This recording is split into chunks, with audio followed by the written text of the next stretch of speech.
रास बिहारी जी, हम लोग हमेशा से सेना के शौर्य की, उनके सम्मान की बात करते हैं, उनके बलिदान की बात करते हैं। पृथ्वीराज चौहान के लिए ये बयान देना जरूरी क्यों था, और क्या ये वाकई पाकिस्तान को खुश करने के इरादे से हो सकता है? देखिए, कांग्रेस की राजनीति जब से विपक्ष में बैठना शुरू किया है, क्योंकि ये पहली बार नहीं है। जब कारगिल का युद्ध हुआ था तभी कांग्रेस के नेता उसे भाजपा की जीत बताते थे। देश में कई युद्ध देखे हैं, 62 का युद्ध देखा, 65 का युद्ध देखा, 71 का युद्ध देखा है। और उस समय के लोग जानते हैं कि पूरा देश सेना के साथ खड़ा होता था, सरकार के साथ खड़ा होता था। लेकिन हमने कारगिल युद्ध के समय भी देखा कि कांग्रेस के नेता उसे भाजपा का युद्ध बता रहे थे। बिल्कुल नहीं। और मनमोहन सिंह सरकार में तो 5 साल कारगिल विजय दिवस तक नहीं मनाया गया था। बिल्कुल नहीं साहब, सुनिए। और कांग्रेस के, सुन लीजिए ना, कांग्रेस के नेता जिस तरह से बयान दे रहे हैं कि सिंदूर का युद्ध सेना नहीं लड़ा, ऐसा लग रहा है जैसे भाजपा की कोई सेना लड़ने गई हो। और अपने देश की ही, अगर मान लीजिए कोई अगर नुकसान भी होता है अपनी सेना का, तो देश के हर नागरिक का कर्तव्य होता है कि वो सेना के साथ खड़ा रहे। युद्ध में तो हार जीत चलती है, लोग भी मारे जाते हैं, सैनिक भी मारे जाते हैं।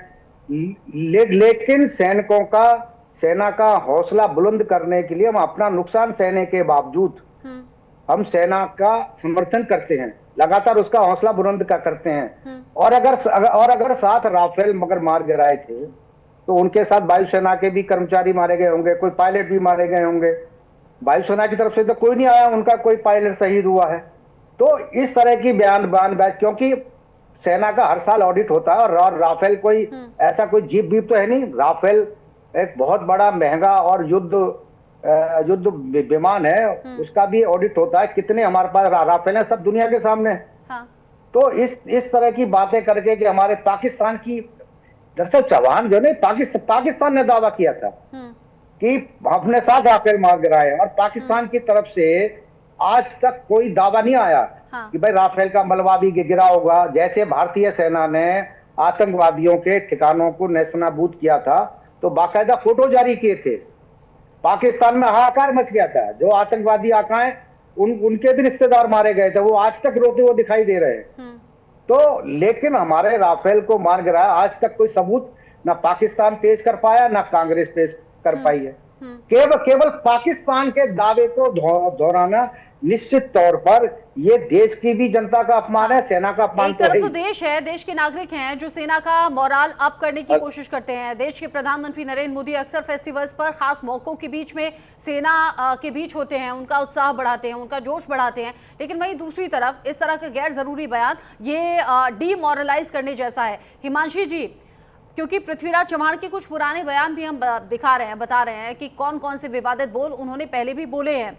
जब देश की राजनीति में इस तरह की चर्चा होती है या फिर नेता इस तरह के बयान देते हैं, दिल दुखता है क्या? देखिए, वो अपना काम कर रहे हैं, क्योंकि मुझे लगता है कि बहुत समय पे ये वाद विवाद जो है उनको अपनी वैधानिकता समाज में बताने के लिए शायद उनको आवश्यकता होगी। लेकिन जो सेना का काम है, मैं उसके बारे में ज्यादा बात कर सकती हूँ। देखिए, हमारा एक बॉर्डर है जो कि 4300 किलोमीटर का बॉर्डर विवादास्पद है, और उसको चाक चौबंद रहना। देखिए, सेना काम करती है, भारतीय सेना जो है समुद्र से लेके ग्लेशियर तक और डेजर्ट से लेके माउंटेनियस टेरेन तक हर जगह चाक चौबंद है।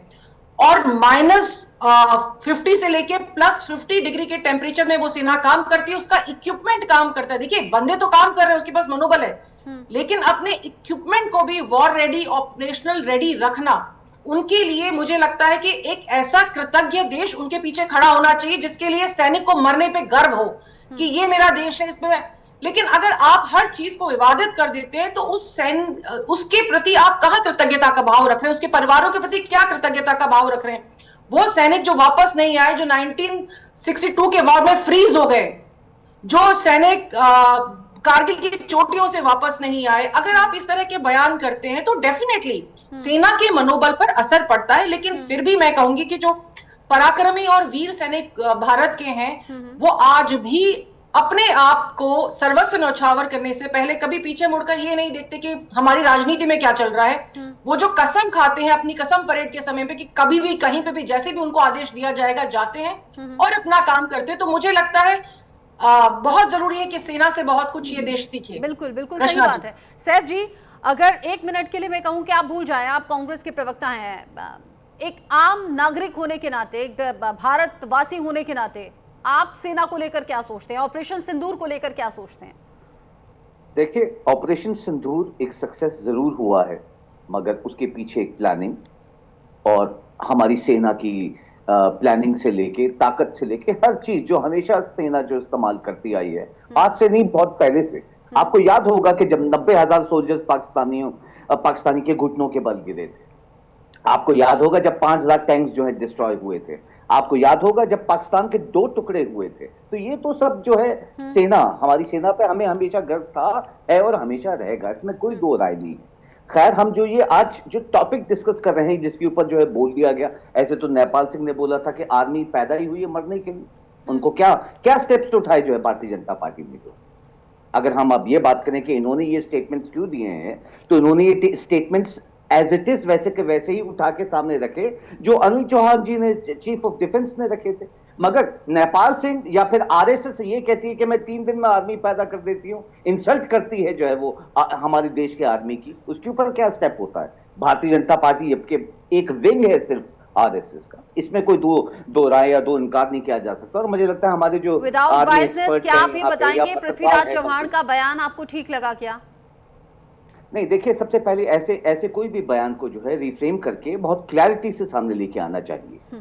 ये मैं बहुत जरूरी और स्पष्ट समझता हूं कि बहुत क्लियर जो है आना चाहिए, और सम्मान जो है हमारी आर्मी का था, है और हमेशा रहेगा, इसमें कोई दो राय है नहीं और हो भी नहीं सकती। ठीक है, ऐसे बयान जो हैं वो पार्टी को भी डैमेज दे जाते हैं कई बार। हालांकि जब इस तरह के विवादित बयान सामने आते हैं तो पार्टी कह देती है ये उनका अपना निजी बयान है, इससे हम किनारा करते हैं। लेकिन शुभेंदु शेखर अवस्थी जी, जब अभी हाल ही में दिल्ली ब्लास्ट हुआ है, जब व्हाइट कॉलर टेररिस्ट यानी कि डॉक्टर्स अलग अलग दिशाओं में पकड़े गए, पाकिस्तान से कनेक्शन सामने आया, जब देश भर में ऑपरेशन सिंदूर पार्ट 2 की डिमांड भी हो रही है और उस पर बात भी हो रही है, तब ऑपरेशन सिंदूर पर ये जो पृथ्वीराज चौहान का बयान है, क्या ये सोची समझी स्ट्रैटेजी हो सकती है क्या? बिल्कुल, मैंने पहले भी रचना जी अपने बयानों में कहा है कि कई बार कांग्रेस भी पाकिस्तान की तरफ से खड़ी हो जाती है, वहां पे उनके पास कोई वो तो नहीं है, पर मनोबल गिराने का बड़ा काम करती है और वो करती रही है। मैं खाली एक ही चीज पूछना चाहता हूँ सैफ खान साहब से कि कांग्रेस के काल में भी बहुत सारे युद्ध हुए, जिसमें इंदिरा गांधी जी ने युद्ध लड़ा होगा और 62 का युद्ध हुआ।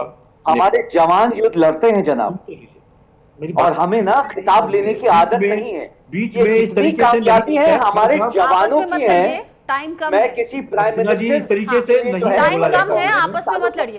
सैफ जी, मैं थोड़ा कह सा रहा हूं, पेशेंस रखें। जब आप बोलते हैं तब सब शांत रहते हैं, प्लीज पेशेंस रखें, प्लीज। मैं ये कह रहा हूं, कभी भी कांग्रेस के शासनकाल में कोई युद्ध हुआ और भारतीय जनता पार्टी या जनसंघ या आरएसएस ने युद्ध पे सवाल उठाया हो? आपको शर्म नहीं आ रही? आज तक का एक भी इंस्टेंस बता दीजिए, हार हो या जीत हो, हम आपके साथ खड़े रहे, सेना साथ में खड़ी रही, कांग्रेस के साथ में खड़ा रहा विपक्ष।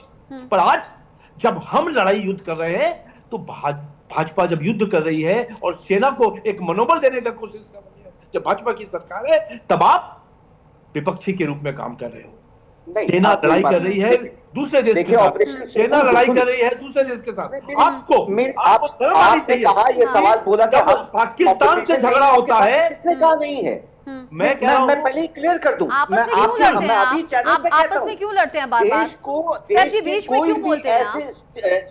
नहीं, मैं तो सिर्फ अपना पॉइंट बीच में दे देता हूँ, बहुत क्लैरिटी है। और इसलिए बोल रहा हूँ कि आप देश के लिए कोई भी स्टेप लेते हैं या हमारे जवान लेते हैं तो हम आपके साथ में खड़े हैं। आप कैसी बात कर रहे हैं सैफ खान जी? आप कैसी बात कर रहे हैं? मतलब सेना को ऑपरेशन चलाएगी और उसमें भारत सरकार का कोई रोल नहीं होगा, ये कैसी बात है? मतलब इससे पहले यूपीए सरकार में जब युद्ध लड़े गए तो भारत सरकार का कोई रोल नहीं था क्या? कोई इंस्ट्रक्शंस नहीं थे क्या? क्या बात कर रहे हैं? भारत सरकार का रोल तो फिर जो है 90,000 जब सोल्जर्स जो घुटनों के बल थे तो भारत सरकार का रोल, कांग्रेस की गवर्नमेंट थी, क्या युद्ध सेना लड़ती है लेकिन क्या भारत सरकार का कोई रोल नहीं होता? नहीं, मैं आप देखो, तभी मैं कह रहा हूँ हमें रोल नहीं चाहिए ना, युद्ध होता है, विपक्ष को साथ में खड़ा होना चाहिए। बिल्कुल, पर दुर्भाग्य है कांग्रेस का, बिना किसी वर्ग के साथ में खड़ा होना चाहिए। राज बिहारी जी, आपका एंड कमेंट प्लीज। देखिए, सेना भी जो है भारत सरकार के तहत ही है और जो देश का नेतृत्व होता है सेना पर, उसका भी असर पड़ता है। आज सेना के बड़े बड़े अफसर कहते हैं कि हमको जो छूट मिली है उसके कारण हम सीमा पर बड़े मजबूत है। अब हमें दिल्ली से कोई फोन का इंतजार नहीं होता, हमें अपनी गोलियां कितनी खत्म हुई हैं गिनानी नहीं पड़ती हैं। पहले हमें दिल्ली के आदेश का इंतजार होता था हमें क्या करना है। हाँ। लेकिन अब अगर गोली चलती है तो हम गोली का जवाब गोली से देते हैं। हमें कोई दिल्ली से ऑर्डर का इंतजार नहीं रहता। हाँ। पहले नहीं देते थे। नहीं, सेना को फ्री हैंड बाद में दिया गया ना सैफ खान जी, सेना को फ्री हैंड किसी भी बाद में ऐसे दिया देश गया। को जिसने हम पे अटैक करने की कोशिश की थी या की थी, आप ये कहना चाह रहे हैं नेशनल चैनल पे?